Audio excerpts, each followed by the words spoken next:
저와 얼마 전 재혼한 남편이 방금 저에게 호통을 치고 나갔습니다. 오늘 식사는 이걸로 하고 옷은 무조건 이걸 입어야 한다네요. 무조건이요. 무조건. 이렇게 온갖 강요로 저를 힘들게 하는 사람인 걸 진작에 알았다면 재혼할 일은 절대 없었을 텐데. 그를 처음 만났을 땐 그의 친절한 모습과 미소를 보고 호감을 가졌습니다. 그리고 어찌저찌 재혼을 했죠. 하지만 그러고 얼마 후 그 사람의 진면목이 드러나는 순간 저의 일상은 늘 공포와 함께 했습니다. 그리고 저는 늘 혼자 있는 게 아니었습니다. 음산한 분위기를 가진 남편의 하녀가 저를 늘 지켜봤죠. 감시하듯이요. 이런 분위기 속에서 생활하는 저는 어떻게 해야 할까요? 이런 고통스런 재혼 생활. 과연 끝낼 수 있을까요? 좋아요와 구독, 알림 설정 해주시고 댓글 남겨주세요. 여러분도 저처럼 지내지 마시고 여러분에게 주어진 시간을 즐기시길 바랍니다. 저는 정미숙입니다. 올해 64세죠. 남편이 세상을 떠난 지 벌써 3년이 흘렀어요. 아이들은 각자 바쁜 삶을 살고 있고 저 혼자 남은 집은 참 조용했습니다. 퇴직 후에 뭘 하며 살아야 할지 막막했는데 우연한 기회로 대리운전을 시작하게 됐어요. 처음엔 두려웠습니다. 밤늦은 시간에 모르는 사람들의 차를 몰고 다닌다는 게 말이죠. 하지만 생각보다 괜찮았어요. 술에 취한 사람들 대부분은 뒷좌석에서 조용히 잠들거나 전화 통화에만 집중했으니까요. 그렇게 6개월 정도 지나니 익숙해졌습니다. 그런데 어느 날 밤이었어요. 평소보다 늦은 시간, 새벽 2시쯤 호출이 왔습니다. 강남 쪽 고급 호텔이었죠. 도착해보니 70대로 보이는 신사분이 기다리고 계셨어요. 정장을 단정하게 입고 머리는 은백색으로 깔끔하게 빗어 넘기셨습니다. 수고하세요. 최경탁입니다. 인사를 정중하게 건네시더군요. 대부분의 손님들은 그냥 목적지만 말하고 마는데 이분은 달랐어요. 차에 타시면서도 추운 날씨에 고생이 많으십니다라고 말씀해 주셨죠. 운전하는 동안 뒷좌석에서 조용히 앉아 계셨는데 가끔 신호등에서 조심히 가세요 하고 말씀해 주시는 거예요. 그 목소리에 따뜻함이 있었습니다. 오랜만에 누군가가 저를 걱정해 주는 듯한 느낌이었죠. 목적지에 도착하니 생각보다 큰 저택이었어요. 담 너머로 보이는 집이 상당히 고급스러워 보였습니다. 요금을 계산하면서 최경탁 씨가 말씀하셨어요. 혹시 다음에도 부탁드릴 수 있을까요? 요즘 믿을 만한 분을 찾기가 어려워서요. 그렇게 첫 만남이 시작됐습니다. 일주일에 2~3번 정도 호출이 왔어요. 항상 정중하시고 가끔은 제게 안부도 물어보셨죠. 혼자 사시는 거 힘들지 않으세요? 같은 말씀을 하실 때면 가슴 한편이 따뜻해졌습니다. 어느 날은 편의점에서 따뜻한 음료를 사오셔서 추운데 드세요라고 건네주시기도 했어요. 그런 작은 배려들이 쌓이면서 저도 모르게 최경탁 씨를 기다리게 됐습니다. 이상한 일이었죠. 그냥 고객이었는데 점점 특별한 사람처럼 느껴지기 시작한 거예요. 한 달 정도 지났을 때였습니다. 평소와 다르게 최경탁 씨가 운전석 옆자리에 앉으셨어요. 정미숙 씨, 혹시 시간 되시면 차 한잔 하시겠어요? 갑작스러운 제안이었지만 거절할 이유가 없었습니다. 근처 24시간 카페로 향했죠. 마주 앉아 커피를 마시며 이런저런 이야기를 나눴어요. 최경탁 씨는 젊을 때 사업을 하셨다고 하더군요. 지금은 은퇴하시고 혼자 지내신다고 했습니다. 외로운 것도 나이가 들면 익숙해진다고 하는데 사실 그렇지 않더라고요. 그 말에 깊이 공감했습니다. 저 역시 그랬거든요. 바쁘게 살다가 갑자기 혼자가 되니 조용한 집안에서 시계 소리만 들리는 게 견디기 어려웠죠. 그날 밤 집으로 돌아가는 길에 계속 생각이 났어요. 오랜만에 누군가와 진짜 대화를 나눈 것 같았습니다. 남편이 살아있을 때도 이렇게 속마음을 털어놓고 이야기한 적이 언제였나 싶더라고요. 그렇게 2달 정도 지났을까요? 최경탁 씨와의 만남이 점점 자연스러워졌습니다. 대리운전이 끝나면 간단한 차 한 잔, 때로는 늦은 저녁 식사까지 함께하게 됐죠. 그런 어느 날 최경탁 씨가 갑자기 진지한 표정을 지으시더군요. 정미숙 씨, 저와 함께 살아보시지 않겠어요? 순간 가슴이 뛰었습니다. 이런 나이에 이런 일이 생길 줄은 몰랐거든요. 최경탁 씨는 제 손을 조심스럽게 잡으며 말을 이어가셨어요. 혼자 사는 게 서로에게 좋지 않은 것 같습니다. 제가 당신을 잘 보살펴 드릴게요. 그 눈빛이 정말 진심으로 보였어요. 오랜만에 누군가가 저를 필요로 한다는 느낌이었죠. 며칠 고민한 끝에 결국 그의 제안을 받아들였습니다. 이사하는 날 최경탁 씨가 직접 차로 마중 나오셨어요. 제 짐은 많지 않았습니다. 평생 모은 것들이라고 해봐야 트랙 한 대면 충분했거든요.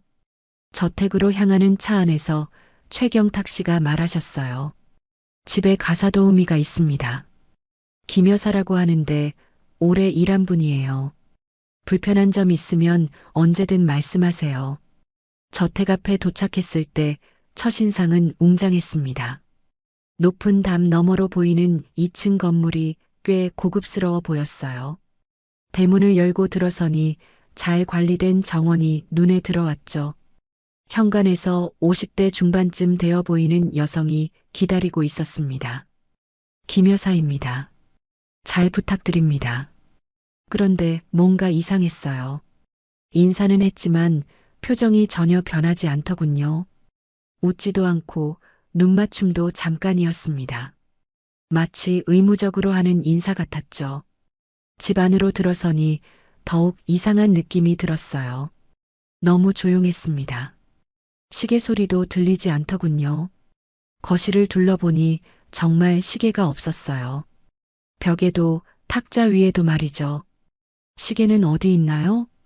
최경탁 씨가 웃으며 대답하셨습니다. 시간에 얽매이지 않고 살려고 치워뒀어요. 자연스럽게 사는 게 좋잖아요. 그럴듯한 말이었지만 뭔가 어색했습니다. 화장실을 찾아 복도를 걸어가는데 거울도 거의 없더군요. 보통 집에는 현관이나 복도에 거울이 하나쯤은 있기 마련인데 말이에요. 저녁 식사 시간이었습니다. 김 여사가 차린 상이 정말 깔끔했어요. 그런데 식사하는 동안 계속 서 있더군요. 김 여사도 함께 드시죠. 제가 말하니까 김 여사가 잠깐 최경탁 씨를 쳐다봤어요. 그리고는 고개를 저으며 말했습니다. 괜찮습니다. 그 목소리가 참 차갑더라고요. 웃음기 하나 없이 딱딱한 말투였습니다. 식사 내내 김 여사는 부엌에서 설거지 소리만 내고 있었어요. 밤이 되어 침실로 올라갔습니다. 방은 넓고 깨끗했어요. 하지만 뭔가 차가운 느낌이었죠. 호텔 방 같다고 할까요? 살아있는 사람의 체온이 느껴지지 않는 공간이었습니다. 잠자리에 누워서도 계속 신경이 쓰였어요. 너무 조용했거든요. 김 여사 방에서도 아무 소리가 들리지 않았습니다. 텔레비전 소리도 발소리도 없었어요. 마치 집에 저희 둘만 있는 것처럼 말이죠. 새벽에 잠깐 깼는데 복도에서 발소리가 들렸습니다. 김 여사인 것 같았어요.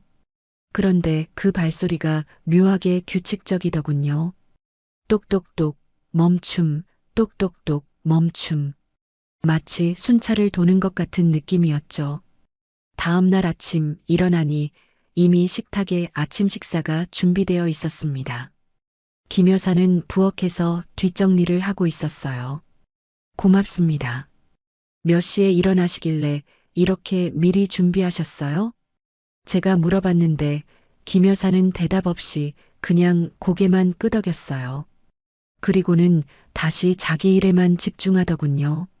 뭔가 말을 걸기가 어려운 분위기였습니다. 이상하게 긴장되더라고요. 일주일 정도 지나니까 서서히 변화가 시작됐어요. 처음엔 별것 아닌 것 같았습니다. 최경탁 씨가 아침에 제가 입은 옷을 보더니 이렇게 말하더군요. 그 색깔 옷은 당신 이미지와 잘 어울리지 않는 것 같아요. 살짝 당황했지만 그냥 웃어넘겼어요. 남자들은 원래 여자 옷에 관심이 많다고 하잖아요. 그런데 다음 날도 그 다음 날도 계속 옷에 대한 지적이 나오더라고요. 오늘은 저 파란색 옷이 어떨까요? 차분해 보이고 좋을 것 같은데요.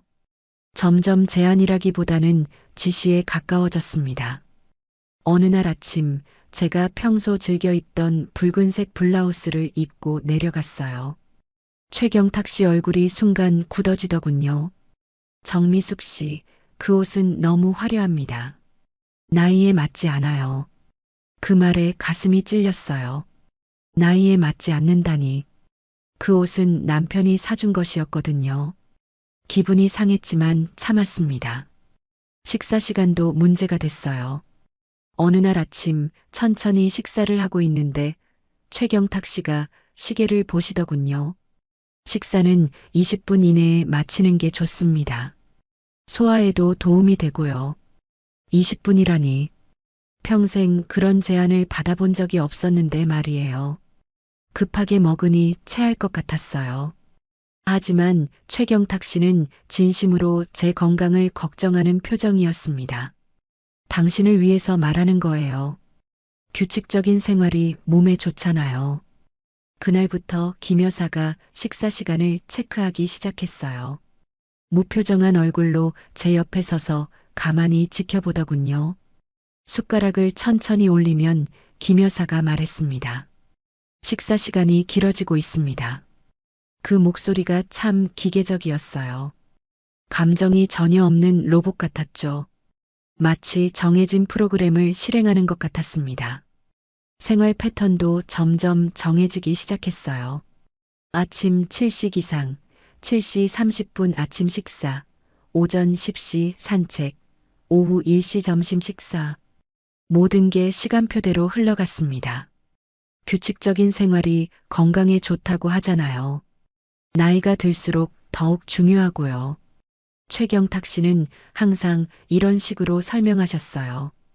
그런데 이상했습니다. 제가 잠깐이라도 시간을 어기면 김 여사가 어디선가 나타나더군요. 산책 시간입니다. 점심 식사 준비됐습니다. 마치 제 행동을 계속 지켜보고 있는 것 같았어요. 화장실을 가거나 2층에 올라가도 김 여사가 어디 있는지 알 수 있었습니다. 발소리도 내지 않는데 기척은 느껴졌거든요. 어느 날 오후 제가 책을 읽으려고 서재에 들어갔어요. 그런데 10분도 안 돼서 김 여사가 나타났습니다. 휴식 시간이 끝났습니다. 오후 운동 시간입니다. 잠깐만요. 책을 좀 더 읽고 싶은데요. 제가 말하니까 김 여사가 잠깐 머뭇거리더군요. 그리고는 최경탁 씨를 불러왔어요. 무슨 일인가요? 최경탁 씨가 들어오시며 물어보셨습니다. 제가 사정을 설명하니 고개를 저으시더군요. 책은 저녁 시간에 읽으시면 됩니다. 지금은 몸을 움직여야 할 시간이에요. 하지만 제가 하고 싶은 일을 당신을 위해서 말하는 거예요. 혼자 살 때는 몰랐겠지만 규칙 없이 살면 건강이 나빠집니다. 그 순간 뭔가 서늘한 기분이 들었어요. 나를 위해서라는 말이 왜 이렇게 무겁게 느껴지는 걸까요? 최경탁 씨 표정도 평소와 달랐습니다. 따뜻했던 눈빛이 어딘지 차갑더군요. 그날 밤 침대에 누워서 생각해 봤어요. 이게 정말 저를 위한 걸까요? 아니면 다른 이유가 있는 걸까요? 김 여사가 저를 지켜보는 눈빛이 자꾸 떠올랐습니다. 그 시선이 보호가 아니라 감시처럼 느껴지기 시작했어요. 다음 날 아침 김 여사가 제 앞에 놓인 옷을 보며 말했습니다. 오늘은 이 옷을 입어주세요. 이미 제가 입을 옷까지 정해져 있었습니다. 그날 밤 잠이 오지 않았습니다. 계속 뒤척이면서 이런저런 생각이 들더군요. 뭔가 이상하다는 느낌이 점점 커져갔어요. 새벽 3시쯤 되어서 문득 결혼할 때 서명했던 서류가 생각났습니다. 그때는 워낙 급하게 진행됐거든요. 최경탁 씨가 형식적인 것들이니까 서명만 해주시면 된다고 하셔서 자세히 읽어보지도 않았어요. 사랑하는 사이에 무슨 계약서가 그렇게 중요하겠어요. 서류함에서 그 문서를 찾아냈습니다. 두꺼운 종이에 빼곡하게 적힌 글씨들. 다시 읽어보니 심장이 쿵쿵 뛰기 시작했어요. 생활 유지 조건 미이행 시 위자료 청구 불가. 이게 무슨 뜻인지 처음엔 이해가 안 됐어요. 그런데 계속 읽어보니 소름이 돋더군요. 정해진 생활 패턴을 지키지 않으면 이혼할 때 위자료를 한 푼도 받을 수 없다는 내용이었습니다. 배우자의 생활 지도에 불응할 시, 합의된 일상 규칙 위반 시, 가정 내 질서 파괴 행위 시, 이런 조건들이 줄줄이 적혀 있었어요. 손이 덜덜 떨렸습니다. 이게 결혼 계약서인가요? 아니면 노예 계약서인가요? 제가 서명한 건 사랑의 증표가 아니라 족쇄였던 거예요. 다음 날 아침 최경탁 씨에게 물어봤습니다. 이 계약서 조항들이 너무 이상해요. 이게 정말 필요한 건가요? 최경탁 씨는 커피를 천천히 마시며 태연하게 대답하셨어요. 사랑도 계약이에요, 정미숙 씨. 책임이 없으면 지속되지 않죠. 그 말에 등골이 서늘해졌습니다. 사랑이 계약이라니. 남편과 30년을 살면서 한 번도 그런 생각을 해본 적이 없었거든요. 하지만 너무 구체적이지 않나요? 식사 시간까지 정해놓고 당신이 혼자 살 때 얼마나 불규칙했는지 보세요. 건강도 안 좋아 보이고 생활도 엉망이었잖아요. 최경탁 씨 목소리에 차가운 기운이 섞여 있었어요. 평소의 따뜻함은 온데간데였고 마치 다른 사람 같았습니다. 제가 그렇게 엉망이었나요? 사실을 말하는 거예요. 사랑한다면 상대방을 더 나은 사람으로 만들어야 하는 거 아닌가요? 그 순간 김 여사가 아침 식사를 가져왔어요. 접시를 놓으면서 기계적인 목소리로 말했습니다. 오전 8시, 오후 1시, 저녁 6시. 남기시면 안 됩니다. 그 말이 마치 녹음된 안내방송 같았어요. 감정도 없고 억양도 없고 사람에게 하는 말이 아니라 어떤 프로그램을 실행하는 것 같았죠. 김 여사, 왜 그렇게 말하세요? 제가 물어봤는데 김 여사는 대답하지 않았어요. 그냥 고개만 살짝 숙이고는 부엌으로 돌아가더군요. 최경탁 씨가 웃으며 말했습니다. 김 여사는 원래 말이 없어요. 하지만 일은 정확하게 해주죠. 정확하게 한다는 게 바로 저를 감시하는 일이었군요. 이제야 깨달았어요. 김 여사는 단순한 가사도우미가 아니라 저를 관리하는 관리인이었던 거예요.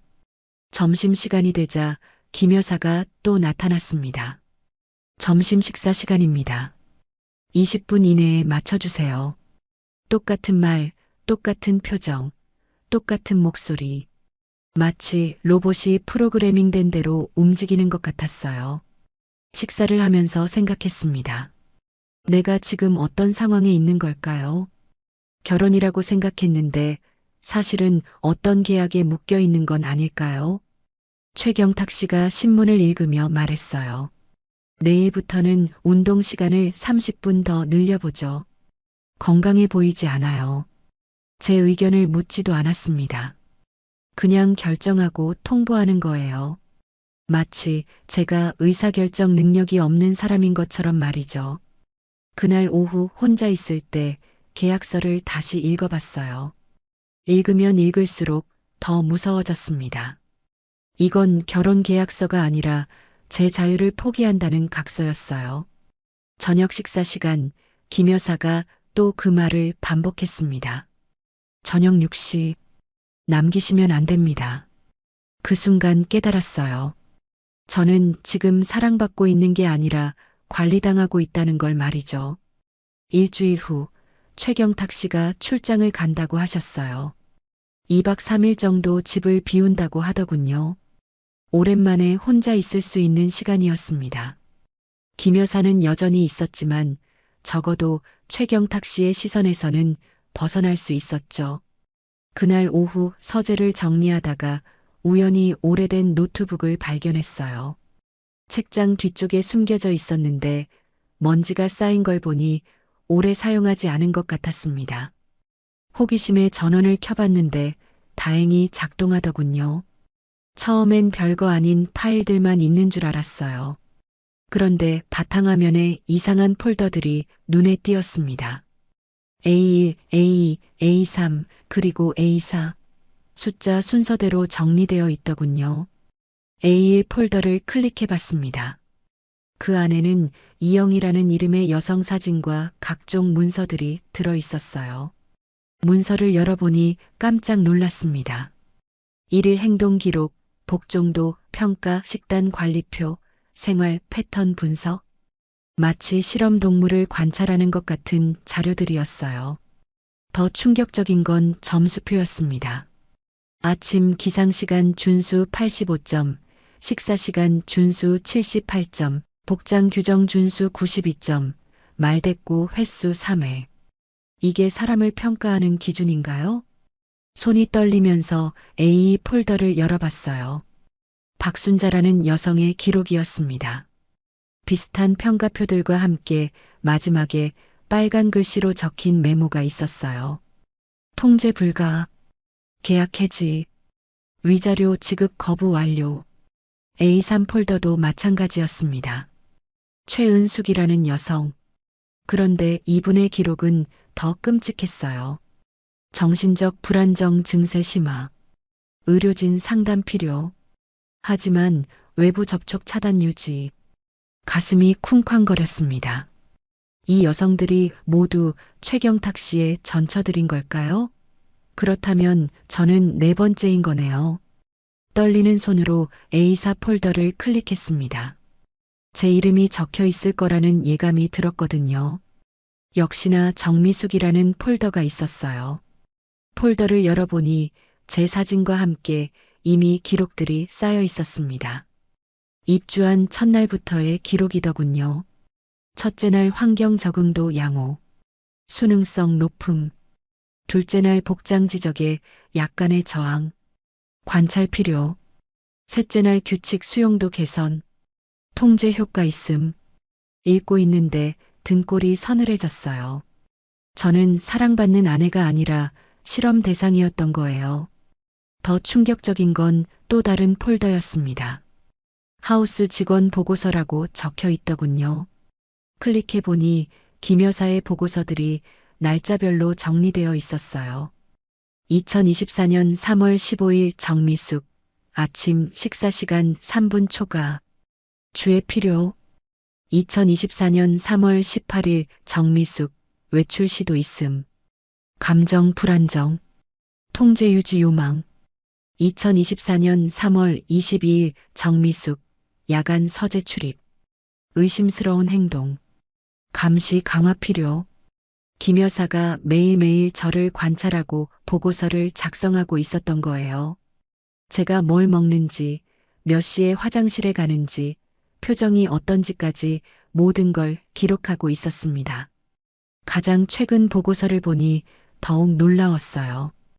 2024년 3월 25일 정미숙, 계약서 재확인, 의구심 증대, 위험 신호, 즉시 대응 필요. 제가 어젯밤에 계약서를 다시 읽어본 것까지 알고 있었던 거예요. 도대체 언제 지켜본 걸까요? 김 여사가 밤중에 제 방 앞을 지나다닌 이유가 바로 이거였군요. 노트북 화면을 보면서 온몸이 떨렸습니다. 그 조용하고 무표정한 김 여사가 사실은 제 모든 일거수일투족을 감시하는 스파이였던 거예요. 더 끔찍한 건 다른 파일이었습니다. 실패 사례 분석이라는 제목의 문서를 열어보니 전처들이 어떻게 실패했는지 분석되어 있었어요. A1 초기 수능도 높았으나 6개월 후 반항, 외부 연락 시도로 인한 계약 해지. A. 정신적 취약성 이용 성공. 하지만 3개월 후 극단적 선택 시도. 관리 실패. A3 가장 오랜 기간 유지.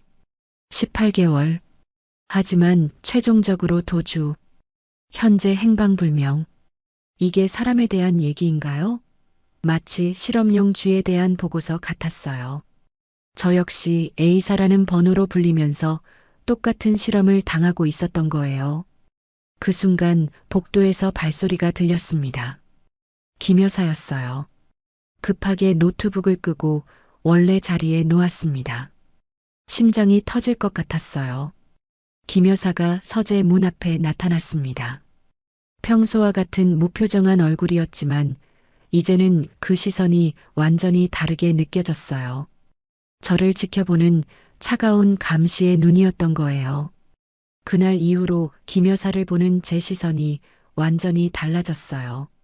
예전에는 그냥 말 없는 가사도우미라고 생각했는데 이제는 저를 감시하는 스파이로 보였습니다. 그 무표정한 얼굴 뒤에 어떤 생각이 숨어 있는지 도무지 알 수가 없었어요.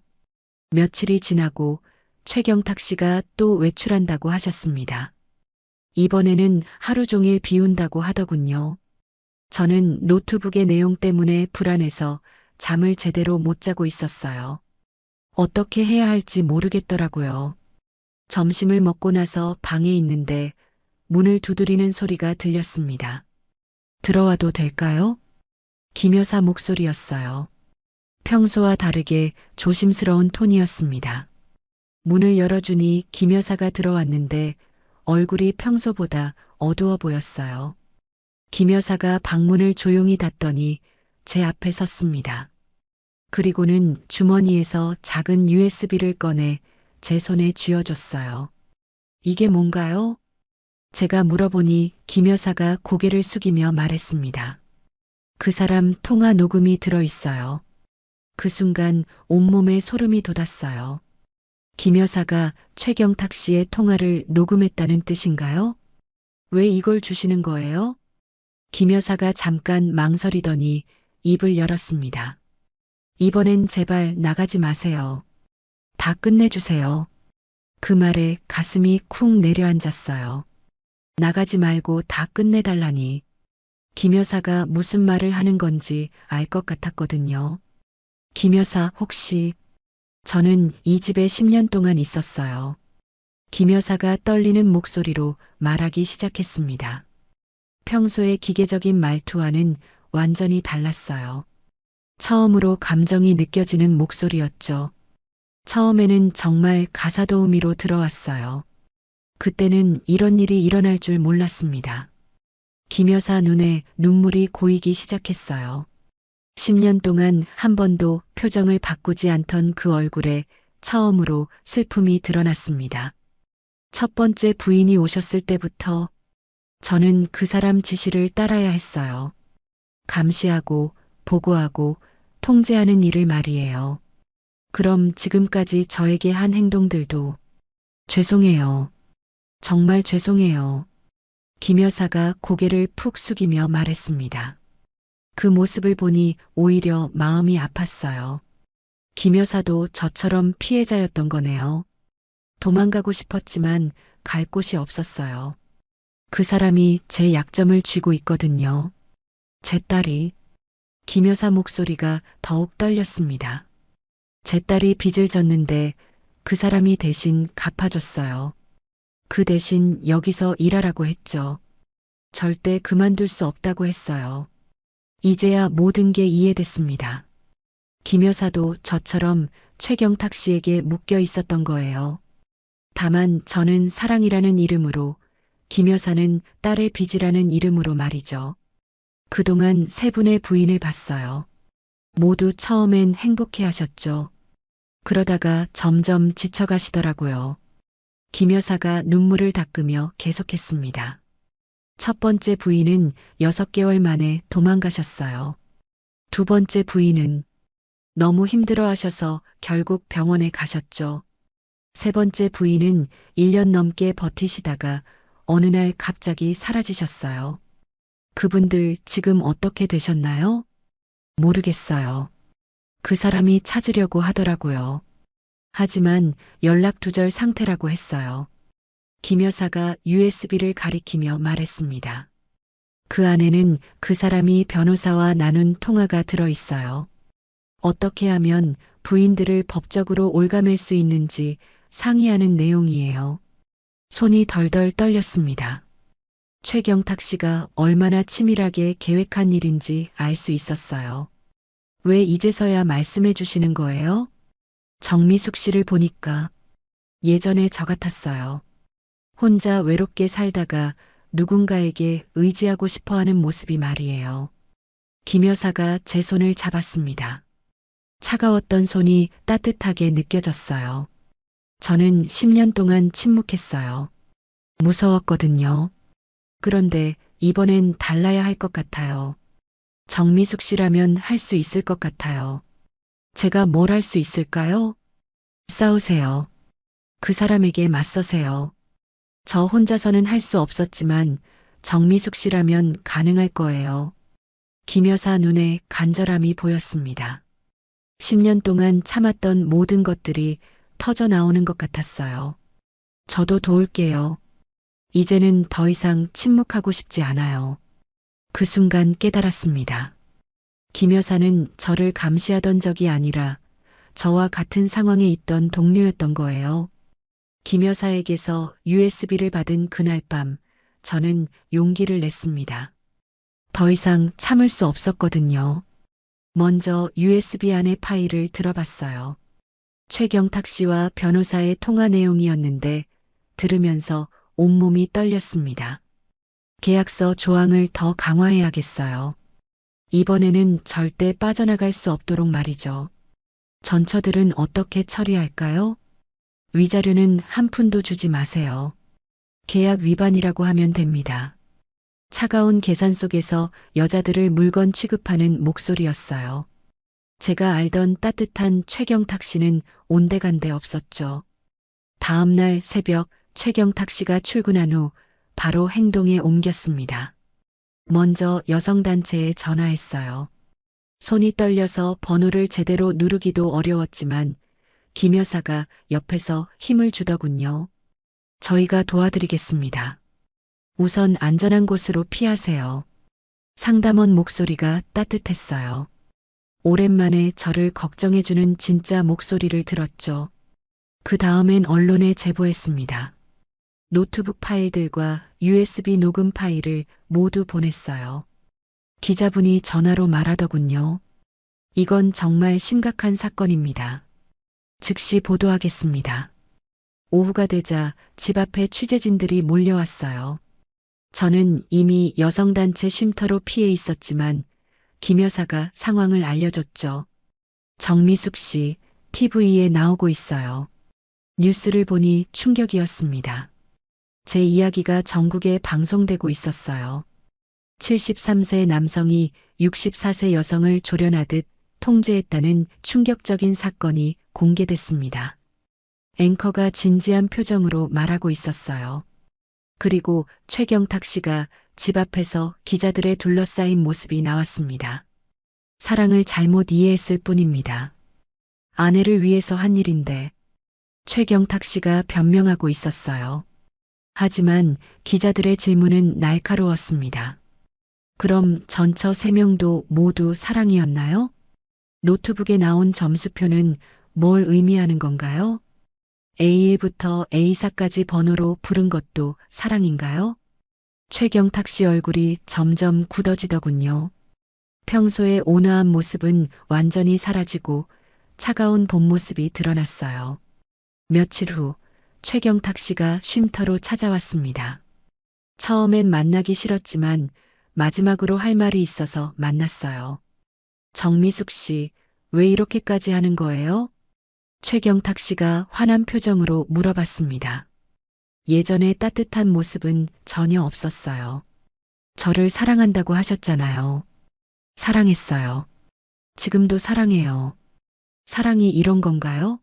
시간표 만들어서 관리하고 점수 매기는 게 사랑인가요? 최경탁 씨가 말문이 막혔어요. 그리고는 화를 내며 말했습니다. 당신이 혼자 살 때 얼마나 엉망이었는지 봤잖아요. 제가 질서를 잡아준 거예요. 질서요? 전 감옥에서 산 거예요. 과장하지 마세요. 좋은 집에서 편하게 살았잖아요. 그 말에 화가 치밀어 올랐어요. 편하게요? 화장실 가는 시간까지 보고당하면서요? 그건 건강을 위해서 전처들을 A1, A2, A3으로 부른 거예요? 최경탁 씨가 할 말을 잃었어요. 그제서야 저는 확신했습니다. 이 사람에게 저는 사랑하는 사람이 아니라 관리 대상이었다는 걸 말이죠. 당신이 원한 건 아내가 아니라 스케줄 맞추는 조용한 비서였어요. 제가 차분하게 말하자 최경탁 씨 얼굴이 빨갛게 달아올랐습니다. 그럼 혼자 사세요. 나이 들어서 외롭게 죽어도 상관없어요? 혼자 사는 게 당신과 사는 것보다 1000배 낫습니다. 그 순간 최경탁 씨가 진짜 모습을 드러냈어요. 당신 같은 늙은 여자를 누가 데려가 준다고 생각해요? 그래요. 저 늙었어요. 그런데 당신보다는 젊죠. 마음이 말이에요. 최경탁 씨가 더 이상 할 말이 없다는 듯 돌아서며 나갔어요.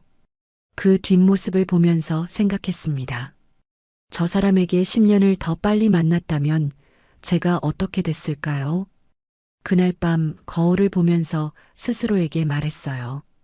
침묵을 선택하지 않은 내가 나 자신을 구해낸 거야. 64년을 살면서 처음으로 제 자신이 자랑스러웠습니다. 사건이 끝난 후 6개월이 지났어요. 처음엔 혼란스러웠습니다. 30년 넘게 남편과 살다가 혼자가 되었는데 이번엔 또 다른 남자 때문에 상처를 받았거든요. 과연 제가 혼자서 잘 살 수 있을까 의문이 들더라고요. 하지만 생각해보니 제가 정말 혼자였던 건 아니었어요. 저를 도와준 여성단체분들, 상담해주신 전문가들, 그리고 무엇보다 김 여사가 있었죠. 김 여사는 사건 이후 최경탁 씨 집을 나와서 딸과 함께 살게 됐어요. 어느 날 김 여사가 찾아왔습니다. 예전과는 완전히 다른 모습이었어요. 표정도 밝아지고 말도 많아졌더라고요. 정미숙 씨, 요즘 뭐 하세요? 그냥 집에서 쉬고 있어요. 아직 뭘 해야 할지 모르겠더라고요. 저도 그래요. 10년 동안 그 집에만 있다 보니 세상이 어떻게 돌아가는지 모르겠어요. 그 말을 듣고 생각이 났어요. 저만 이런 게 아니구나. 나이 든 여성들이 혼자 살아가는 게 얼마나 어려운 일인지 말이죠. 김 여사, 우리 뭔가 해볼까요? 뭐요? 우리 같은 사람들을 도와주는 일 말이에요. 그렇게 시작된 게 황혼 여성 자립 운전회였어요. 이름이 좀 이상하죠? 하지만 의미가 있어요. 대리운전을 하면서 느꼈거든요. 운전석에 앉으면 제가 길을 정하고 제가 속도를 조절할 수 있다는 걸 말이에요. 처음엔 작은 카페 한 켠에서 시작했습니다. 김 여사와 저, 그리고 여성단체에서 소개해 주신 몇 분이 전부였어요. 서로의 이야기를 나누고 앞으로 어떻게 살아갈지 고민해 보는 시간이었죠. 저는 남편이 죽은 후에 뭘 해야 할지 모르겠어요. 자식들이 바빠서 연락도 잘 안 되고 하루 종일 혼자 있으니 우울해져요. 일을 하고 싶은데 나이가 많다고 다 거절당해요. 비슷한 고민들이 쏟아져 나왔어요. 다들 저와 같은 상황이었던 거예요. 한 달 정도 지나니 입소문이 나기 시작했어요. 참여하는 분들이 점점 늘어났죠. 그래서 프로그램도 다양하게 만들었습니다. 우선 직업 교육부터 시작했어요. 대리운전, 청소, 간병, 요리 등 나이가 들어도 할 수 있는 일들을 배우는 거예요. 저는 대리운전 강사를 맡았습니다. 운전할 때 가장 중요한 건 내가 주도권을 갖는 거예요. 승객이 뭐라고 해도 안전한 속도로 가는 거죠. 수강생들이 고개를 끄덕이더군요. 운전 이야기가 아니라 인생 이야기라는 걸 다들 알고 있었어요. 심리 상담 프로그램도 만들었어요. 전문 상담사가 와서 도움을 주시거든요. 김 여사도 상담을 받으면서 많이 밝아졌어요. 10년 동안 제 감정을 숨기고 살았는데 이제야 제가 뭘 좋아하는지 알겠어요. 김 여사가 웃으면서 말하더군요. 그 웃음을 보니 제 마음도 따뜻해졌어요. 6개월이 지나니 운전의 회원이 50명이 넘었어요. 다들 각자의 방식으로 새로운 삶을 시작하고 있었죠. 어떤 분은 작은 카페를 열었고 어떤 분은 간병사 자격증을 따서 일을 시작했어요. 저도 변했어요. 예전엔 누군가에게 의존하고 싶어 했는데 이제는 제 힘으로 살아갈 자신이 생겼습니다. 대리운전도 다시 시작했어요. 하지만 이번엔 다르더라고요. 누군가를 기다리는 게 아니라 제가 필요한 일을 하는 거였으니까요. 어느 날 밤 대리운전을 마치고 집으로 돌아가는 길이었어요. 운전하면서 문득 깨달았습니다. 이제 제가 제 인생의 운전석에 앉아 있다는 걸 말이에요. 빨간 신호등에 멈춰서서 룸미러를 봤어요. 거기 비친 제 모습이 예전과 달라 보였습니다. 눈빛이 살아 있었어요.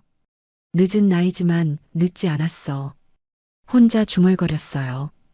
64세의 새로운 시작이라니 처음엔 두렵기도 했지만 이제는 설레더라고요. 다음 날 운전의 모임에서 말했습니다.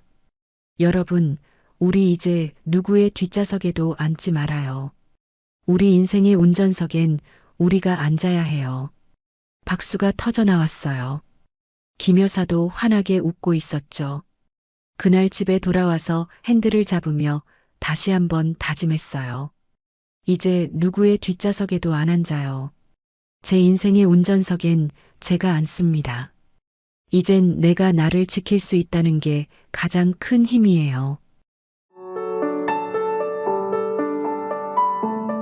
70대라고는 믿을 수 없는 힘이 느껴지는 그의 손이 제 등을 쓰다듬고 있었습니다.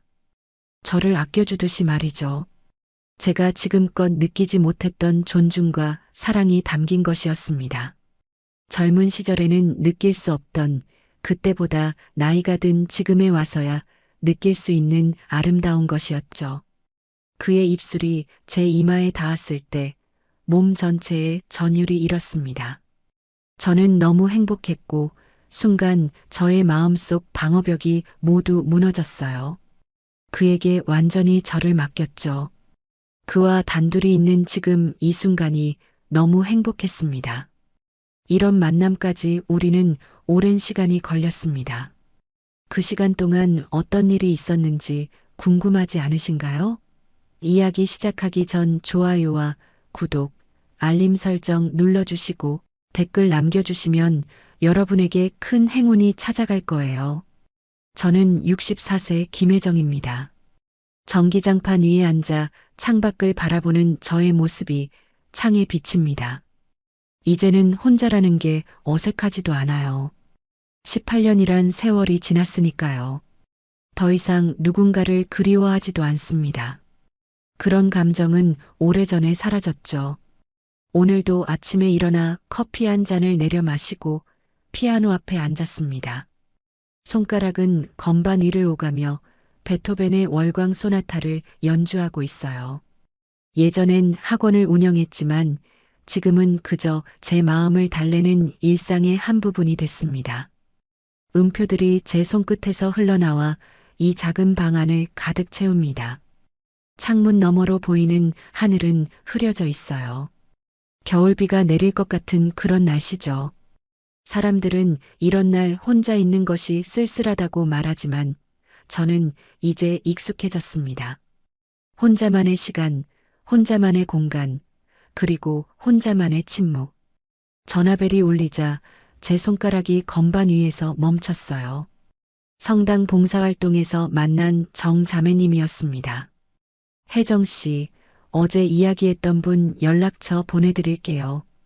박도연 이사님이라고 우리 재단에서 일하시는 분이에요. 순간 가슴이 덜컥 내려앉았습니다.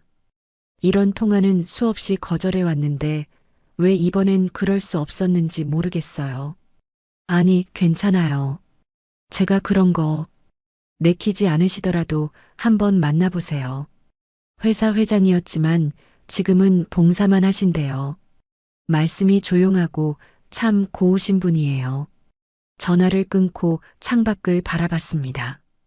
빗방울이 유리창에 맺히기 시작했어요. 제 모습이 그 빗방울에 조금씩 일그러지고 있었죠. 64년을 살아오면서 많은 것을 배웠습니다. 특히 남편의 외도로 이혼한 후엔 사람을 쉽게 믿지 않는 법을 배웠어요. 옷장 문을 열고 오래된 사진첩을 꺼냈습니다. 첫 페이지에는 결혼식 날의 제 모습이 있었어요. 하얀 웨딩드레스를 입고 환하게 웃고 있었죠. 그땐 정말 행복할 거라고 믿었습니다. 하지만 그 믿음은 오래가지 못했어요. 손가락으로 사진 위를 쓸어내렸습니다. 다시 누군가를 만난다는 것. 그것이 가능할까요? 나이가 들수록 변하는 두려운 법입니다. 지금의 이 고요함, 이 익숙함을 깨뜨리는 일이 과연 옳은 걸까? 그런 생각이 들었어요. 하지만 때로는 마음속 깊은 곳에서 외로움이 올라올 때가 있습니다. 특히 밤이 깊어 모든 것이 조용해질 때면 제 심장 소리가 너무 크게 들려요. 그 소리가 외로움을 더 크게 만드는 것 같았습니다. 제 손에는 정 자매님이 보내준 박도연 이사의 연락처가 들려 있었어요. 전화번호 위로 엄지손가락이 맴돌았습니다. 과연 전화를 걸어볼까? 아니면 그냥 지워버릴까? 어떤 선택이 맞는 걸까요? 피아노 앞으로 돌아와 다시 건반 위에 손을 올렸습니다. 하지만 이번엔 다른 곡을 연주했어요. 조금 더 밝은 희망이 담긴 멜로디였죠. 어쩌면 이번엔 달라질지도 모른다는 작은 희망을 품으며 전화기를 집어들었습니다. 용기를 내어 전화를 걸었고 며칠 후 복지재단 식당에서 만나기로 했습니다. 화려한 레스토랑에서의 만남을 상상했던 제가 부끄러울 정도로 박도연 이사는 소박한 재단 식당을 약속 장소로 정했어요. 왠지 긴장이 풀리는 느낌이었죠. 식당에 들어서자 사람들이 줄을 서 있었습니다. 어디서부터 줄을 서야 할지 두리번거리고 있는데 키가 큰 남성이 다가왔어요. 정자매님의 설명대로 품위 있는 외모에 조용한 분위기를 풍기는 사람이었습니다.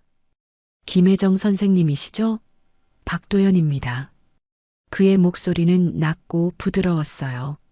처음 보는 사람인데도 오래 알았던 것처럼 친근하게 느껴졌습니다. 평범한 회색 셔츠에 검은색 바지를 입은 모습이었죠. 그런데 참 이상해요. 간결한 옷차림인데도 왠지 품격이 느껴졌습니다. 네, 맞아요. 반갑습니다. 식판을 들고 함께 줄을 섰어요. 앞 사람들이 음식을 받는 모습을 보니 오늘 메뉴는 나물밥과 된장국, 그리고 몇 가지 반찬이었습니다. 고급 음식점에서의 만남을 기대했던 제 마음이 살짝 허탈해졌어요. 하지만 이상하게도 그 허탈함이 오래가지 않았습니다. 김 선생님, 오늘 메뉴는 나물밥인데 고추장 괜찮으세요? 박도연 이사가 제게 물었어요. 음식을 받는 순간에도 제 취향을 물어보는 그 배려심이 마음에 와닿았습니다. 아마 많은 사람들을 대하면서 얻은 섬세함이겠죠. 네, 괜찮아요. 저는 매운 것도 잘 먹는 편이에요. 테이블에 앉아 식사를 하는 동안 박도연 이사의 말투와 행동을 유심히 살펴봤습니다. 말은 많지 않았지만 그가 하는 말 한마디 한마디가 깊이 있었어요. 마치 조미료 없이도 진하게 우러난 국물처럼 말이죠. 선생님께서는 피아노를 가르치셨다고 들었습니다. 음악이 있는 삶은 아름다울 것 같네요. 그의 눈빛이 깊었습니다. 질문하는 방식도 특별했어요.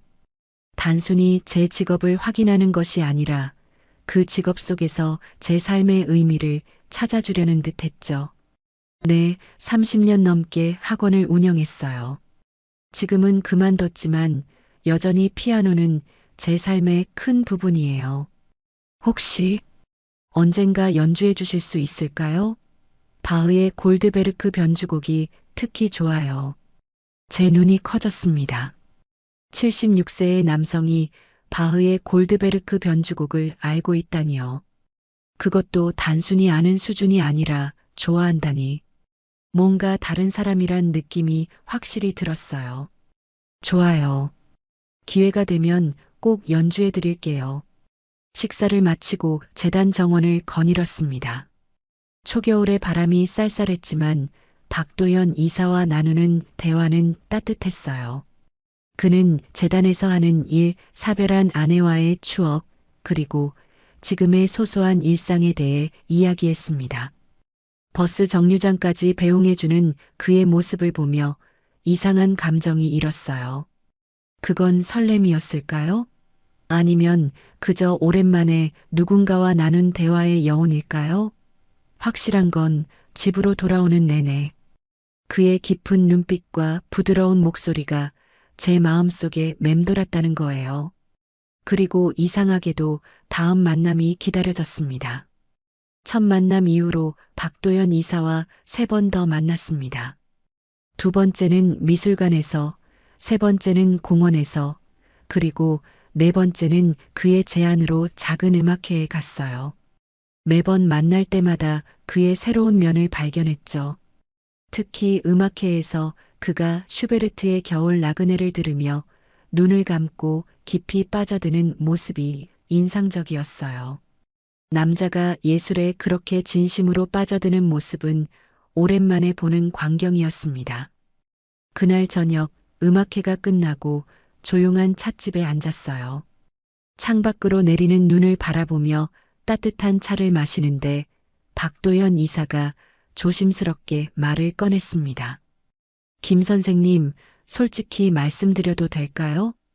제 마음이 살짝 긴장됐어요. 보통 이런 시작은 좋지 않은 이야기로 이어지는 경우가 많았거든요.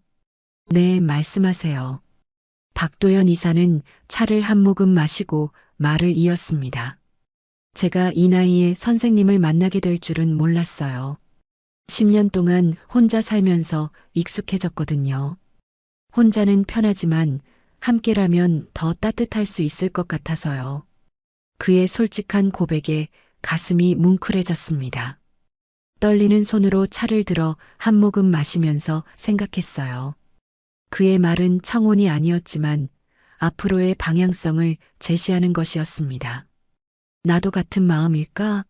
정말 이 사람과 함께하고 싶은 걸까? 저도 비슷한 마음이에요. 하지만 쉽게 결정할 수 있는 일이 아니라서요. 며칠 동안 고민했습니다. 밤마다 천장을 바라보며 박도연 이사와의 만남을 되새겼어요. 그의 부드러운 미소, 깊은 눈빛, 그리고 무엇보다 제 말을 진심으로 들어주는 태도가 마음에 남았습니다. 하지만 이 나이에 다시 누군가를 믿는다는 건 두려운 일이었어요. 18년 전의 상처가 아직 완전히 아물지 않은 것 같았죠. 결국 딸에게 상담하기로 했습니다. 주말에 딸의 집에 방문했어요. 차를 마시며 조심스럽게 이야기를 꺼냈죠. 수진아, 엄마가 만나는 사람이 있어. 딸의 표정이 순간 굳어졌습니다. 제 말이 끝나기도 전에 그녀의 눈에서 불신이 느껴졌어요. 엄마, 이제 와서 재혼? 난 그 사람도 못 믿겠어요. 아빠처럼 될 수도 있잖아요. 딸의 차가운 반응에 가슴이 찢어지는 듯 했습니다. 하지만 이해했어요. 그녀도 아버지의 외도로 상처받은 사람 중 하나였으니까요. 수진아, 엄마 이해해. 하지만 이번엔 내 인생을 위해 살고 싶어. 딸은 아무 말도 하지 않고 찻잔만 만지작거렸어요. 침묵이 우리 사이를 가득 채웠습니다. 그 순간 깨달았어요. 제가 누구의 허락을 기다리고 있는 걸까? 64년을 살아오면서 항상 누군가를 위해 살았던 것 같아요. 부모님을 위해, 남편을 위해, 자식을 위해. 하지만 이제는 제 자신을 위해 선택할 시간인 것 같았습니다. 그날 밤 박도연 이사에게 전화를 걸었어요. 떨리는 목소리로 말했죠. 박 이사님, 저 함께하고 싶어요. 조금 두렵지만 시작해 볼까요? 관계가 진전되면서 저는 박도연 이사의 직장인 복지재단에 자주 방문하게 됐어요. 어떤 날은 함께 점심을 먹기도 하고 또 어떤 날은 제가 그의 사무실에서 기다리기도 했죠. 그곳에서 많은 직원들이 저를 보게 됐고 자연스럽게 저에 대한 소문이 돌았을 거예요. 어느 날 재단 화장실에서 우연히 들은 이야기가 제 마음을 흔들었습니다. 젊은 여직원 2명이 세면대 앞에서 이야기를 나누고 있었죠. 저는 칸막이 안에 있었고 그들은 제가 있는 줄 모르고 대화를 이어갔어요. 그 피아노 선생님, 박 이사님이랑 진지하게 만나시는 것 같던데. 에이, 그러게. 근데 그분 박 회장님 과거 모르는 거 아닐까? 뭐? 어떤 거? 박 회장님 한때 회사 사람들 울리기로 유명했죠. 그분 성격 한번 무서웠다니까요. 우리 이모부가 그 회사 다녔거든. 한 번은 화장실 문이 열리며 그들의 대화가 끊겼습니다. 하지만 이미 제 귀에 들어온 말들은 지워지지 않았어요. 박도연, 정말 무서운 사람이었을까? 지금까지 본 그의 모습과는 너무나 달랐습니다. 그날 이후로 미묘하게 거리를 두게 됐어요. 전화가 와도 조금 늦게 받고 만남도 약간 미루는 식으로요. 제 마음의 변화를 눈치챘는지 박도연 이사는 어느 날 자신의 아파트로 저를 초대했습니다. 오늘은 제가 직접 요리해 볼게요. 별로 기대는 마세요. 그의 집은 생각보다 소박했어요. 넓고 호화로운 집을 상상했는데 오래된 아파트였죠. 정갈하게 정리된 거실에는 책이 많았고 피아노도 한 대 놓여 있었습니다. 벽에는 몇 장의 사진이 걸려 있었어요. 요리를 하는 동안 거실을 천천히 살펴봤습니다. 사진 속에는 젊은 시절의 박도현과 아름다운 여성, 그리고 어린 소녀가 웃고 있었어요. 가족 사진이 분명했습니다. 식사 준비됐습니다. 함께 식사를 하며 조심스럽게 물었어요. 사진 속 분들이 가족이신가요? 그의 표정이 순간 어두워졌습니다. 하지만 이내 담담한 목소리로 대답했죠. 네, 아내와 딸입니다. 둘 다 이제 이 세상 사람이 아니에요. 밥을 먹던 제 손이 멈췄습니다. 그는 천천히 이야기를 이어갔어요. 딸아이는 21살 때 교통사고로 먼저 갔습니다. 아내는 그 슬픔을 이기지 못하고 3년 후에 병으로 떠났죠. 갑자기 그의 무거운 눈빛이 이해가 됐어요. 항상 느껴지던 그 깊은 슬픔의 그림자가 어디서 온 것인지 알게 된 순간이었습니다. 회사에서는 제가 무서운 사람이었다고들 하죠? 그 말에 놀라 고개를 들었어요. 제 마음을 꿰뚫어 본 것 같았습니다. 아, 아니요. 그런 말 들은 적 없어요. 괜찮아요. 사실입니다. 딸을 잃고 나서 제 성격이 많이 바뀌었어요. 이전엔 회사와 성공밖에 모르던 사람이었죠. 직원들에게 엄격했고 때로는 가혹했을 겁니다. 가족에게도 그랬고요. 창밖을 바라보는 그의 눈에 눈물이 맺혔어요. 그때 처음으로 박도연이라는 사람의 진짜 모습을 보게 된 것 같았습니다. 강한 겉모습 속에 숨겨진 아픔과 후회를 가진 사람. 그리고 그 아픔을 통해 변화한 사람. 박도연 이사의 과거 이야기를 들은 후 저희 관계는 더욱 깊어졌어요. 그의 상처와 아픔을 알게 되니 왠지 더 가까워진 느낌이었죠. 서로의 아픔을 공유하는 것만큼 사람을 가깝게 만드는 건 없는 것 같아요. 저도 제 지난 결혼 생활과 이혼 과정의 상처를 솔직하게 털어놓았습니다. 어느 날 저녁 한강변을 걷던 중 박도연 이사가 불쑥 말했어요. 혜정 씨, 저랑 같이 살아볼래요? 갑작스러운 제안에 걸음을 멈췄습니다. 그는 제 눈을 똑바로 바라봤어요. 큰 결혼식은 필요 없을 것 같아요.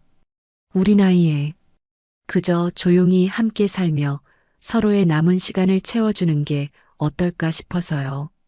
잠시 생각에 잠겼어요. 결혼식 없이 그냥 동거라니. 옛날 같았으면 상상도 못했을 일이죠. 하지만 이 나이에 허례허식보다는 진정한 동반자를 찾는 게 더 중요하게 느껴졌습니다. 그래요. 함께 살아보죠. 그렇게 저는 제 작은 집을 정리하고 박도연의 아파트로 짐을 옮겼어요. 딸은 여전히 반대했지만 더 이상 제 결정을 막지는 않았죠. 그저 엄마가 행복했으면 좋겠다는 말만 남겼습니다. 그 말에서 딸의 걱정과 사랑을 느낄 수 있었어요. 함께 사는 첫날 아침, 눈을 떴을 때 낯선 천장이 보였습니다. 잠시 혼란스러웠지만 이내 어제의 기억이 떠올랐어요. 침대에서 일어나 거실로 나가니 박도연 이사가 무언가를 준비하고 있었습니다. 일어나셨군요. 잘 주무셨어요? 그는 따뜻한 물 한 잔을 내밀었어요. 레몬 조각이 떠있는 물이었습니다. 그 손길에서 특별한 따뜻함이 느껴졌어요. 아침에 일어나면 따뜻한 물 한 잔이 좋다고 들었어요. 건강에도 좋다고 하고 말을 많이 하는 스타일은 아니었지만 그의 작은 행동 하나하나에서 배려가 느껴졌습니다.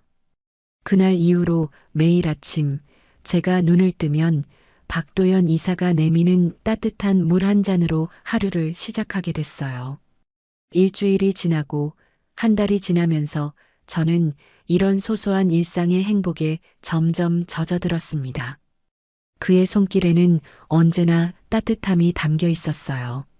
냉장고에 제가 좋아하는 과일을 채워두는 손길, 비 올 때 우산을 들고 마중 나오는 손길, 제가 피아노를 연주할 때 조용히 어깨를 토닥이는 손길. 어느 날 저녁 함께 TV를 보고 있을 때 문득 물었어요. 도연 씨는 말이 정말 적은 것 같아요. 혹시 제가 답답한가요? 그는 잠시 생각하더니 제 손을 부드럽게 잡았습니다. 내 말보다 먼저 가는 건 손입니다.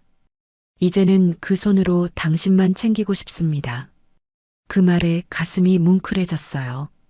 젊은 시절에는 화려한 말과 낭만적인 고백에 설레곤 했었는데 이제는 이런 소박하고 진실된 손길 하나에 마음이 흔들리는 제 모습이 신기했습니다. 침대에 누워 생각했어요. 젊을 땐 말에 끌렸는데 지금은 손 하나에 흔들리는 나를 봅니다. 이게 나이 들매 지혜일까요? 아니면 진짜 사랑을 알아보게 된 걸까요? 어쩌면 둘 다일지도 모르겠네요. 함께 살기 시작한 지 한 달쯤 지났을 때 박도연 이사가 짧은 여행을 제안했어요. 강원도 바닷가에 있는 조용한 펜션이라고 했죠. 설레는 마음으로 짐을 챙겼습니다. 그동안 함께 살면서도 우리는 서로에게 조심스러웠거든요. 마치 서로의 공간과 시간을 존중하려는 듯이요. 바다가 보이는 단층 펜션에 도착했을 때 이미 해가 저물고 있었어요. 창밖으로 보이는 어두운 바다와 달빛이 만드는 은색 물결이 아름다웠습니다. 펜션은 아담했지만 정갈했어요. 침실 하나와 거실, 그리고 작은 주방이 전부였죠.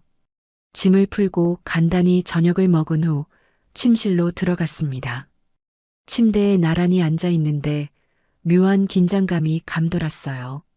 작은 스탠드 조명만 켜져 있어서 방 안은 은은했습니다. 서로 말없이 각자의 생각에 잠겨 있었죠. 창밖의 바다를 바라보며 생각했어요. 이 나이에 다시 누군가와 첫날 밤을 보낸다는 것이 얼마나 낯설고 어색한지, 젊은 시절의 정열적인 밤과는 다를 거라는 걸 알면서도 여전히 심장은 빠르게 뛰고 있었습니다. 박도연 이사가 천천히 제 옆으로 자리를 옮겼어요. 그리고는 아무 말 없이 제 손을 감쌌습니다. 그의 손은 크고 단단했어요. 무엇보다 놀라울 만큼 따뜻했죠. 그 온기가 제 차가운 손을 감싸면서 몸 전체로 퍼져나가는 듯 했습니다. 괜찮으세요? 그의 나직한 목소리에 고개를 끄덕였어요. 말보다는 눈빛으로 대화하는 시간이었습니다. 그는 천천히 저를 바라보며 미소 지었어요. 그리고 조심스럽게 제 어깨를 감싸 안았습니다. 그 품 안에 안기니 이상하게도 안전하다는 느낌이 들었어요. 64년 인생에서 이런 느낌은 처음이었습니다. 그가 부드럽게 저를 눕혔어요. 제 숨소리가 점점 가빠졌고 얼굴이 화끈거렸습니다. 거울이 있었다면 분명 붉게 달아오른 제 얼굴이 보였을 거예요. 박도연의 상체가 점점 가까워지더니 이내 우리의 이마가 맞닿았습니다. 이 손, 회장일 땐 사람을 쥐고 있었지만 오늘은 단 한 사람만 품고 싶었습니다. 그의 진심 어린 고백에 가슴이 떨렸어요. 제 손이 자연스럽게 그의 가슴으로 향했습니다. 76세라고 믿기 힘든 단단한 가슴이었어요. 아마도 오랜 시간 꾸준히 운동해 온 결과겠죠. 그의 품에 완전히 안겼을 때 더 이상 말이 필요하지 않았습니다. 재혼한 첫날 밤 70대 남편이 보여준 크기. 그건 단지 몸의 크기가 아니었어요. 마음의 깊이, 품의 넓이, 손의 감촉. 나는 그에게 완전히 안겼습니다. 젊은 시절의 정열적인 밤과는 달랐지만 그보다 더 깊고 따뜻한 감정이 우리 사이를 채웠어요. 그의 입술이 제 이마에 닿았을 때 몸 전체에 전율이 흘렀습니다. 이어서 눈, 코, 그리고 마침내 입술에 닿았을 때는 모든 생각이 사라졌어요. 오직 지금 이 순간만 존재했습니다. 어느새 그의 손이 제 등을 쓰다듬고 있었어요. 천천히 조심스럽게 마치 귀한 보물을 다루듯이요. 그 손길에 몸이 녹아내리는 듯 했습니다. 처음 느껴보는 감각이었어요. 욕망보다는 존중과 사랑이 담긴 터치, 그것이 저를 더 깊은 곳으로 이끌었어요. 당신은 아름다워요. 나지막한 그의 말에 눈물이 핑 돌았습니다. 오래도록 듣지 못했던 말이었거든요. 그 순간 모든 방어벽이 무너지고 저는 완전히 그에게 저를 맡겼어요. 조용한 밤 욕망보다 더 뜨거운 감정이 천천히 흘러갔습니다. 그리고 그의 품에 완전히 안긴 채 나도 모르게 속삭였어요. 나도 모르게 다리가 풀렸어요. 그날 밤 저는 진정한 의미의 사랑을 알게 되었습니다. 아침 햇살이 창틈으로 비집고 들어왔을 때 저는 천천히 눈을 떴습니다. 낯선 천장을 바라보며 잠시 혼란스러웠지만 옆에서 느껴지는 따뜻한 온기에 곧 어젯밤의 기억이 선명하게 떠올랐어요. 조심스럽게 고개를 돌려 박도연의 얼굴을 바라봤습니다. 깊은 잠에 빠진 그의 표정은 평화로웠어요. 주름 사이로 보이는 소년 같은 모습이 어쩐지 사랑스럽게 느껴졌습니다. 침대에서 조용히 일어나 창가로 걸어갔어요. 커튼을 살짝 걷자 푸른 바다가 눈앞에 펼쳐졌습니다. 바다는 어제보다 더 푸르고 깊었어요. 마치 제 마음처럼요. 저는 한참 동안 바다를 바라보며 생각에 잠겼습니다. 무언가가 달라졌어요. 제 안에서 깊은 변화가 일어나고 있었죠. 펜션 거실에 있는 전신 거울 앞에 섰습니다. 거울 속에 비친 제 모습이 낯설게 느껴졌어요. 평소와 같은 얼굴인데 어딘가 다른 것 같았습니다. 어쩌면 눈빛이 달라진 걸까요? 아니면 입가에 맴도는 미소 때문일까요? 손으로 얼굴을 만져보며 중얼거렸어요. 이 나이에 이렇게 예뻐 보일 줄이야. 어젯밤 이후로 제 안에서 무언가 다시 깨어난 듯 했습니다. 오랫동안 잊고 있었던 여성으로서의 감각, 사랑받는 사람으로서의 자신감, 그리고 삶에 대한 설렘. 그 모든 것들이 다시 피어나고 있었어요. 제 머릿속은 복잡한 생각들로 가득했습니다. 64년이라는 긴 시간 동안 사회가 만든 틀에 갇혀 살았던 것 같아요. 이 나이에는 이렇게 행동해야 한다. 여자는 이런 모습이어야 한다와 같은 규칙들. 그런데 어젯밤 박도연의 품 안에서 저는 그 모든 규칙을 잊었어요. 그저 한 사람으로서, 한 여자로서 존재했을 뿐이죠. 창문으로 들어오는 햇살을 맞으며 깊게 숨을 들이쉬었습니다. 공기도 달라진 것 같았어요. 더 신선하고 더 생동감 있게 느껴졌죠. 마치 세상의 모든 색깔이 더 선명해진 것처럼요. 따뜻한 손길이 제 허리를 감쌌을 때 놀라지 않았어요. 그의 손길이 이제는 낯설지 않았거든요. 박도연이 뒤에서 다가와 저를 부드럽게 안았습니다. 그의 체온이 제 등을 통해 전해져 왔어요. 잘 주무셨어요? 그의 나지막한 목소리에 고개를 끄덕였습니다. 거울 속에 비친 우리의 모습이 참 자연스러워 보였어요. 마치 오랫동안 함께했던 사람들처럼요. 어젯밤 나도 많이 떨렸습니다. 그의 고백에 미소 지었어요. 그토록 품이 있고 든든해 보이는 사람도 떨린다는 사실이 왠지 위로가 되었습니다. 당신 때문에 내 시간들이 살아났어요. 그 말에 가슴이 떨렸어요. 시간이 살아난다는 표현이 정확했습니다. 저도 같은 느낌이었거든요. 마치 멈춰있던 시계가 다시 돌아가기 시작한 것처럼 제 인생의 시간도 다시 흐르기 시작했으니까요. 나도 그래요. 당신 덕분에 제가 달라진 것 같아요. 거울 속에 비친 그의 눈빛이 깊었습니다. 그 눈빛 속에서 저는 제 모습을 발견했어요. 그가 바라보는 저는 아름다웠고 가치 있는 사람이었죠. 함께 아침 식사를 준비하면서 우리는 많은 이야기를 나눴습니다. 어젯밤의 일을 직접적으로 언급하지는 않았지만 우리 사이에 흐르는 공기는 한결 가벼워졌어요. 마치 마지막 남은 벽이 무너진 것처럼요. 바다가 보이는 테라스에서 커피를 마시며 생각했습니다. 사랑은 나이를 가리지 않나 봐요. 64세와 76세. 숫자로만 보면 늦은 시작일 수 있지만 마음으로 보면 이제 막 시작된 새로운 여정이었습니다. 강원도에서의 여행을 마치고 서울로 돌아온 뒤 저희 생활은 더욱 단단해졌습니다. 이제는 진정한 의미의 동반자가 되었다고 할까요? 함께 아침 식사를 하고, 함께 장을 보고, 함께 TV를 보며 웃고, 이런 소소한 일상이 얼마나 행복한지 새삼 깨닫게 됐어요. 어느 날 박도연이 제안을 했습니다. 혜정 씨, 복지관에서 음악 봉사활동을 같이 해보는 건 어떨까요? 어르신들께 피아노 연주를 들려드리면 좋아하실 것 같아요. 그렇게 우리는 매주 수요일마다 복지관에 나가기 시작했습니다.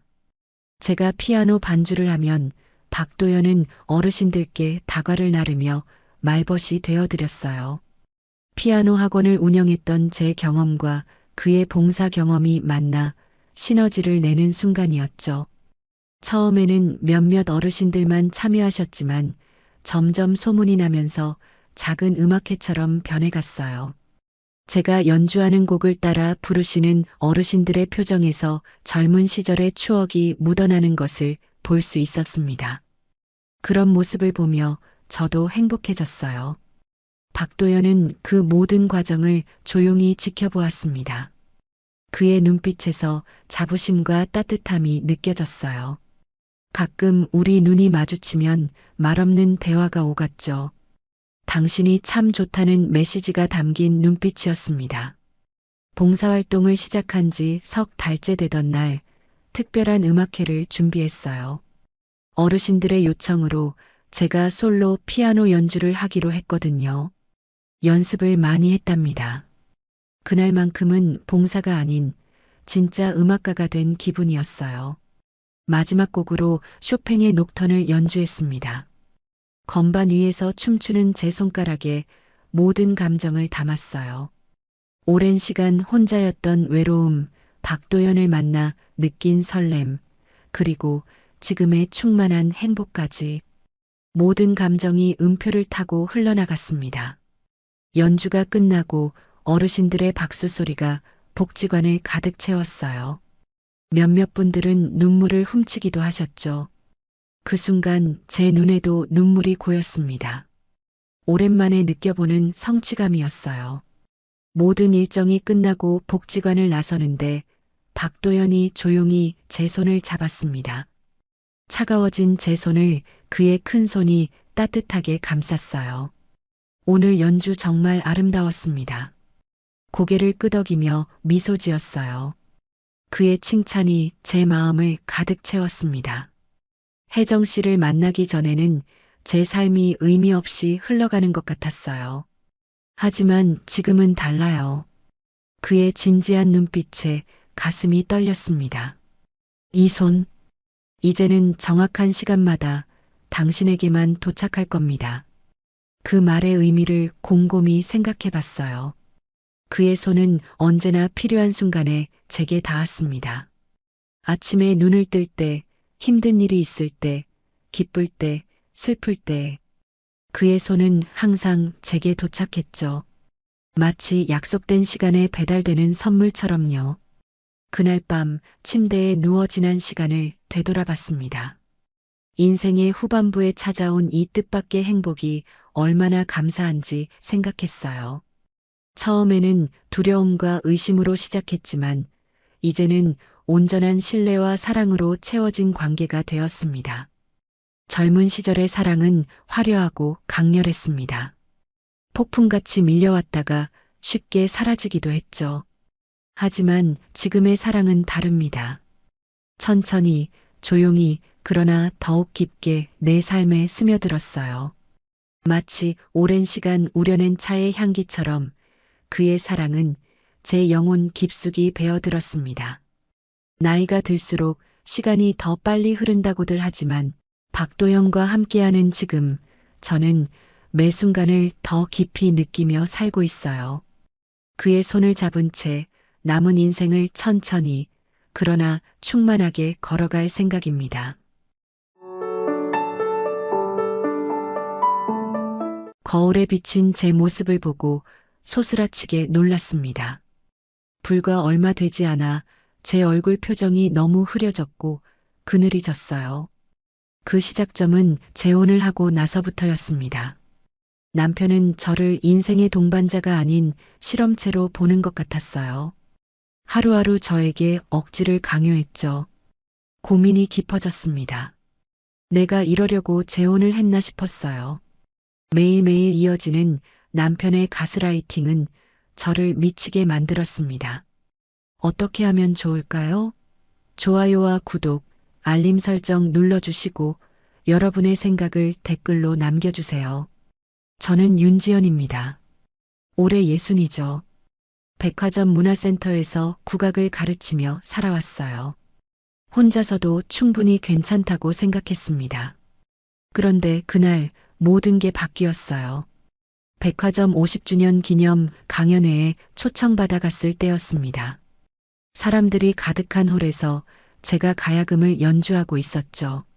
손끝으로 현을 뜯을 때마다 맑은 소리가 울려 퍼졌어요. 그때 객석 한쪽에서 저를 뚫어져라 바라보는 시선을 느꼈습니다. 고개를 들어보니 한 남성이 앉아 있었어요. 양복을 단정하게 차려입고 팔짱을 낀 채 저만 바라보고 있었습니다.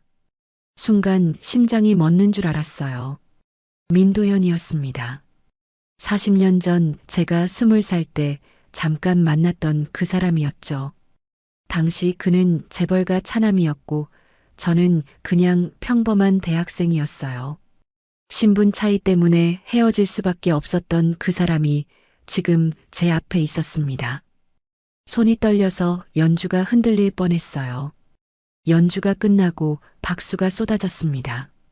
저는 인사를 마치고 무대에서 내려왔어요. 그런데 그가 다가오고 있었습니다. 지연 씨 맞죠?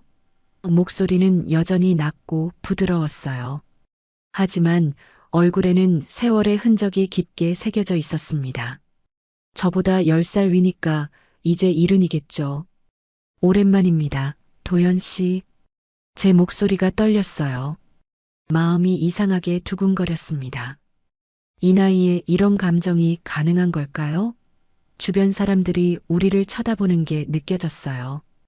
그는 제게 차 한잔 하자고 했습니다. 근처 호텔 라운지에서 마주 앉았어요. 창밖으로 도시의 불빛이 반짝였습니다. 지연 씨, 그동안 어떻게 지내셨나요? 그의 눈빛이 진지했어요. 저는 제 얘기를 들려줬습니다. 결혼했다가 이혼한 것, 딸 하나 키우며 살아온 것, 국악 강사로 일하는 것까지요. 그가 천천히 말했습니다. 저도 아내를 잃었어요. 3년 전에 목소리에 슬픔이 묻어났어요. 커피잔을 돌리며 한참을 바라보더니 이어서 말했습니다. 그동안 당신을 잊어본 적이 없었어요. 사업하면서도 결혼 생활하면서도 늘 당신 생각이 났습니다. 갑작스러운 고백에 당황스러웠어요. 도연 씨, 제가 말을 이으려 했지만 그가 손을 들었습니다.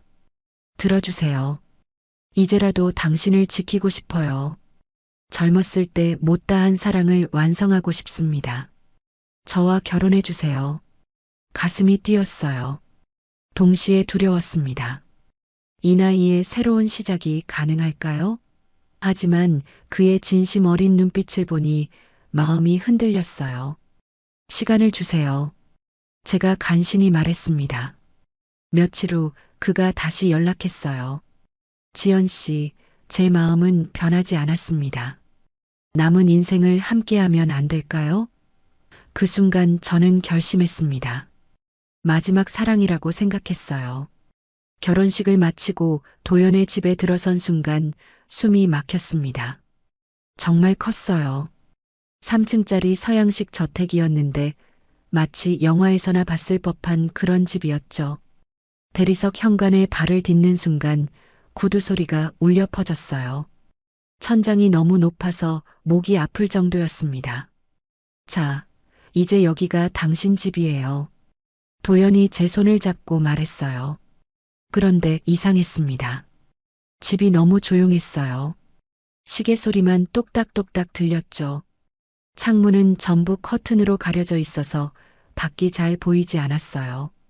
거실로 들어가니 고급스러운 가구들이 즐비했습니다. 하지만 뭔가 차갑다는 느낌이 들었어요. 사람이 사는 냄새가 나지 않았거든요. 도연 씨, 여기서 혼자 살았나요? 제가 물었습니다. 네, 아내가 떠난 후로는 혼자였어요. 하지만 이제 당신이 있으니 달라질 거예요. 그가 미소를 지었어요. 그런데 그 미소가 왜인지 어색했습니다. 그때 한 여성이 나타났어요. 안녕하세요, 사모님. 저는 이 집 살림을 돌보는 김영숙입니다. 50대 정도로 보이는 여성이었어요. 표정이 무척 경직되어 있었습니다. 앞으로 사모님 돌봄도 제가 담당하겠습니다. 돌봄이요? 제가 의아해했어요. 저는 건강한데 왜 돌봄이 필요하죠? 도연이 급히 말했습니다. 아, 그냥 집안일 도움 말하는 거예요. 이제 당신은 여왕님이니까 손 하나 까딱하면 안 돼요. 그러면서 제 어깨를 살짝 안았어요. 저녁을 먹고 나서 도연이 찻잔을 가져왔습니다. 이건 특별한 전통차예요. 제가 직접 우린 거죠. 은은한 향이 났어요. 한약재 냄새 같기도 하고 꽃향기 같기도 했습니다. 몸에 좋은 약초들을 넣었어요. 매일 저녁 이 시간에 드시면 됩니다. 차를 마시니 따뜻했어요. 달콤하면서도 쌉쌀한 맛이었죠. 맛있네요. 제가 말하자 도연의 표정이 밝아졌습니다. 그럼 다행이에요. 앞으로 매일 이 시간에 마시면 돼요. 꼭 다 드셔야 해요.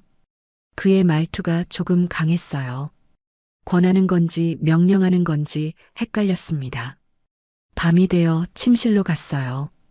침대도 크고 이불도 고급스러웠습니다.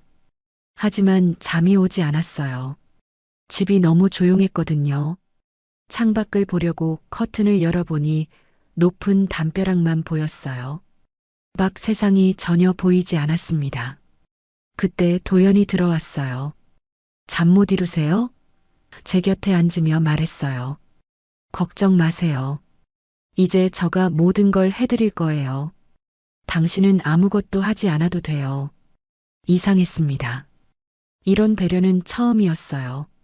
그런데 왜 마음이 편하지 않을까요? 뭔가 갇힌 것 같은 기분이 들었습니다. 하지만 첫날이니까 그런 거라고 생각했어요. 며칠이 지나면서 이상한 일들이 생기기 시작했습니다. 매일 저녁 도연이 가져다 주는 차를 마시고 나면 머리가 멍해졌어요. 처음에는 피곤해서 그런 줄 알았습니다. 새로운 환경에 적응하느라 스트레스를 받는 거라고 생각했죠. 그런데 점점 이상해졌어요. 오전에 뭘 했는지 기억이 나지 않았습니다. 분명히 뭔가 했을 텐데 머릿속이 하얗게 비어 있었어요. 도연 씨, 오늘 오전에 제가 뭘 했죠? 물어보면 그는 항상 쉬었어요 라고 대답했습니다. 친구 순이에게 전화를 걸어보려 했어요. 결혼 소식도 제대로 알리지 못했거든요. 그런데 휴대폰이 없었습니다. 내 폰이 어디 갔지? 찾아보니 도연이 가져간 거였어요. 아, 그거요?